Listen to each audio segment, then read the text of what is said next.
Devenir prothésiste ongulaire, c'est facile. Il suffit de faire une formation de 5 jours pour apprendre à faire les ongles et voilà, t'es prothésiste ongulaire. Mais réussir à avoir du succès dans la manucure pour pouvoir vivre de sa passion confortablement et être reconnu dans sa ville, c'est plus compliqué que ça. D'ailleurs, si c'est ton cas et que tu souhaites devenir une PO à succès et vivre de ta passion, en ce moment, j'offre quelques places pour un mini-coaching individuel 100% gratuit. L'objectif de ce mini-coaching, c'est de t'aider et t'apporter le maximum de réponses et de solutions. On va parler de tout ce qui te bloque actuellement et ce dont tu as besoin pour réussir. Tu sortiras de ce mini-coaching avec plus de clarté sur les actions que tu dois réaliser. Donc, pour avoir du succès, en tant que PO, il ne suffit pas juste de maîtriser la technique. En tout cas, plus maintenant. Avant, oui, c'était un peu plus simple. Il y a 20 ans, il suffisait juste de faire une formation et de s'installer pour commencer à avoir des clientes et gagner de l'argent. Il n'y avait pas forcément besoin d'avoir de plan. Mais aujourd'hui, le marché de la manucure et de la beauté de manière générale s'est complexifié et est devenu beaucoup plus concurrentiel. Et le secret pour avoir du succès, c'est qu'il faut prendre le business de la manucure comme un vrai business et pas comme une simple passion. Tout est une question de vision. Regarde, je te donne 2 exemples. Exemple 1, c'est une personne qui se dit « Ok, c'est bon, la manucure, c'est ma passion, je veux faire ça comme métier, je vais me former avec une formation de quelques jours à côté de chez moi, commencer à faire quelques clientes à domicile et je quitterai mon travail quand j'aurai assez de revenus avec la manucure. » Dans ce premier exemple, il n'y a pas vraiment de plan clair, il y a beaucoup de place au hasard et à l'incertitude. Maintenant, je te donne l'exemple 2. Cette fois, la personne se dit « Ok, comment je peux faire pour devenir la meilleure prothésiste ongulaire de ma région, avoir un institut reconnu, ouvrir plusieurs salons de beauté et finir par même former les nouvelles générations de prothésistes ongulaires de demain ?» Je pense que tu vois déjà la différence. Et là, je sais que tu vas me dire que tout le monde n'a pas forcément envie d'avoir autant d'ambition et que juste avoir son petit salon de beauté et gagner bien sa vie en faisant un travail qu'on aime, c'est suffisant. Et tu as tout à fait raison, je suis entièrement d'accord avec toi sur le principe.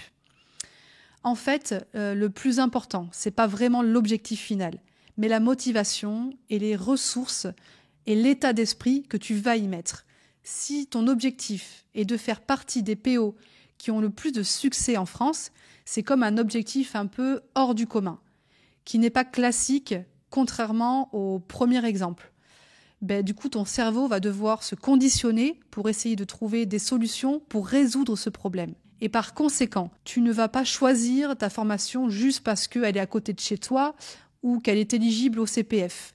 Mais tu vas chercher le meilleur programme de formation, celui qui peut t'offrir exactement les résultats que tu désires et tu vas chercher à être conseillé par les meilleures PO, celles qui ont déjà eu les résultats que tu souhaites atteindre. En faisant ça, tu augmentes tes chances de réussite parce que tu bénéficies de l'expérience de d'autres PO à succès qui peuvent t'éviter de faire des erreurs et te guider pas à pas.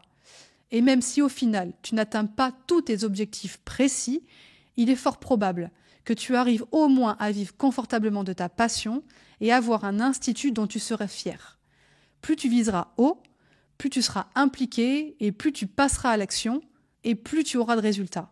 Maintenant, pour entrer un peu plus dans les détails et te donner des éléments concrets pour devenir une PO à succès, admettons que tu suis le schéma classique, que tu as déjà suivi une formation près de chez toi et que tu es prête à te lancer comme prothésiste ongulaire. Pour devenir une prothésiste ongulaire à succès, si je devais te donner juste un seul conseil, celui qui est le plus important à mon sens et dont personne ne parle sur les réseaux, c'est la notion de SMI.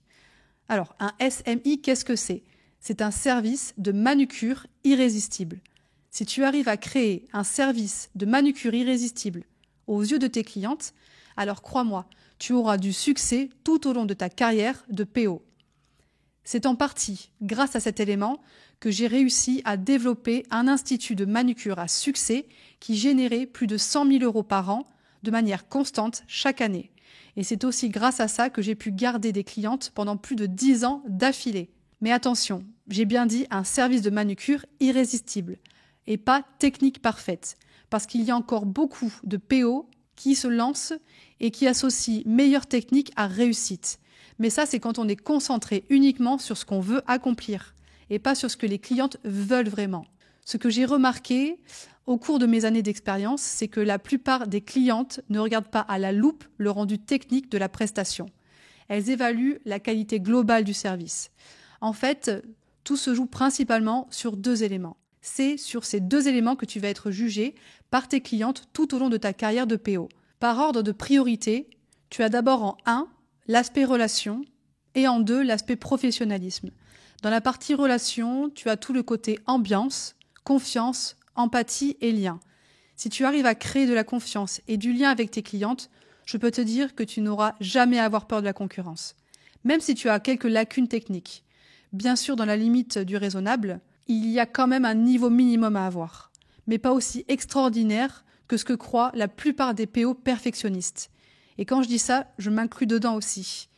Car oui, je suis une perfectionniste et contrairement à ce qu'on peut croire, c'est pas forcément une qualité. Et ensuite, tu as la partie professionnalisme. Et dedans, tu as tout le côté technique, durée, rendu final et prix. Pour le côté pro, plus tu maîtriseras la technique et la durée de tes prestations, plus le rendu de tes poses sera beau et plus tes clientes seront satisfaites. Quand tu regroupes ces 2 éléments, la relation et le professionnalisme, c'est ce qu'on appelle la valeur perçue. Plus ta valeur perçue sera élevée aux yeux de tes clientes, plus tu auras du succès avec ton activité de manucure. D'ailleurs, si tu veux que je te donne plus de conseils à ce sujet, tu peux cliquer sur le lien dans la description pour profiter d'un mini-coaching offert avec moi. On va voir ensemble quelles sont les actions concrètes que tu dois mettre en place pour réussir. Mais dépêche-toi, si ça t'intéresse, les places sont limitées car je ne peux pas prendre tout le monde. Pour résumer, ce que tu dois retenir dans cette vidéo, c'est que là où des milliers de PO se font la guerre à qui fera les meilleures poses et se concentrent uniquement à être des expertes de la technique, toi, tu peux te détacher de tout ça en créant ton propre service de manucure irrésistible qui n'aura aucune concurrence pour pouvoir vivre de ta passion confortablement et sereinement tout au long de ta carrière.